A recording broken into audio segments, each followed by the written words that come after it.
அதான் நான் ஃபர்ஸ்ட்லேயே சொன்னேன். இவங்க இந்த படத்துக்கு என்ன சொல்கிறதுனே எனக்கு புரியலடா.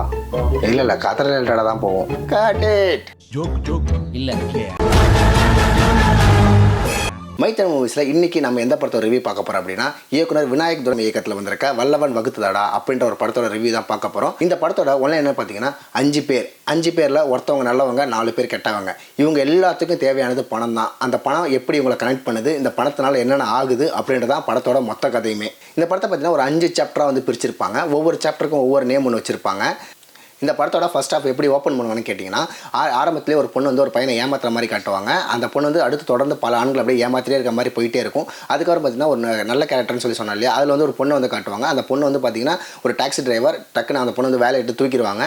அந்த வேலை இல்லாமல் அந்த பொண்ணோட ஃபேமிலி எவ்வளோ கஷ்டப்படுது, அவங்க சுற்றி இருக்கிற கமிட்மெண்ட்ஸ் என்னென்ன அப்படின்ற மாதிரி காமிச்சிட்டு ஒருத்தவங்க போலீஸ்கார கேரக்டர் வந்து இன்ட்ரூஸ் பண்ணுவாங்க. அவர் வந்து பார்த்தீங்கன்னா இருக்கிறது எல்லாத்தையுமே சுரண்டி சாப்பிட்றமான ஒரு கேரக்டர். அடுத்து வந்து பார்த்தீங்கன்னா 2 திருடனுங்க பணத்துக்காக வந்து என்ன வேணால் எப்படி வேணால் திருடலாம் அப்படின்ற மாதிரி ஒரு ஜானரை கொண்டவங்க.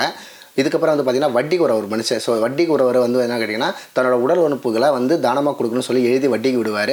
இப்படி 5 கேரக்டர் வந்து ஃபஸ்ட் ஹாஃப் ஃபுல்லாகவே அழகாக சூப்பராகவே நகர்த்தி கொண்டு போயிருப்பார் இயக்குனர். இந்த படத்தோட செகண்ட் ஹாஃபில் வந்து பார்த்திங்கன்னா புதுசாக வந்து ஒரு கேரக்டர் வந்து இன்ட்ரூஸ் பண்ணுவாங்க. அதாவது அந்த ஏமாத்திர பொண்ணோட உண்மையான காதல், முன்னாள் காதல் வந்து இன்ட்ரூஸ் பண்ணுவாங்க. அவர் வந்து பார்த்திங்கன்னா அந்த பொண்ணுக்கு வந்து ஒரு ஆஃபர் கொடுப்பாரு. இந்த மாதிரி இதெல்லாம் போதும், நிறுத்திட்டு வந்துரு, நம்ம வந்து நாளைக்கு வர பாம்பே ட்ரெயினில் நான் வந்து போகிறேன், எனக்கு அங்கே வேலை நல்ல சம்பளம் இருக்குது, நான் உன்னை பார்த்துக்கிறேன் வான்னு சொல்லி கூப்பிடுவார். ஸோ இந்த மாதிரி வந்து அந்த பொண்ணு மனம் மாற ட்ரை பண்ணும்போது வட்டியோட பணம் வந்து திருடப்படும். ஆனால் வந்து திரைக்கையில் வந்து சுத்தமாக விறுவிறுப்பே இருக்காது. அங்கங்கே நம்மளை உட்கார வைக்கிற மாதிரி இருக்காது. ஒரு மாதிரி இதுதான் நடக்கும் அப்படின்னு நம்மளே கெஸ் பண்ணுற மாதிரி ஒரு ஸ்க்ரீன் பிளே. படத்தோட மியூசிக் பற்றி சொன்னால் ஓப்பனிங்கில் டைட்டில் காலில் ஒரே ஒரு சாங் மட்டும் தான் வரும். அதுக்கப்புறம் படம் ஃபுல்லாகவே சாங்ஸ் இருக்காது. ஆனால் பேக்ரவுண்ட் ஸ்கோர் வந்து டீசெண்டாக ஓகே அப்படின்ற மாதிரி தான் வந்து பேக்ரவுண்ட் ஸ்கோர் எல்லாமே இருந்துச்சு.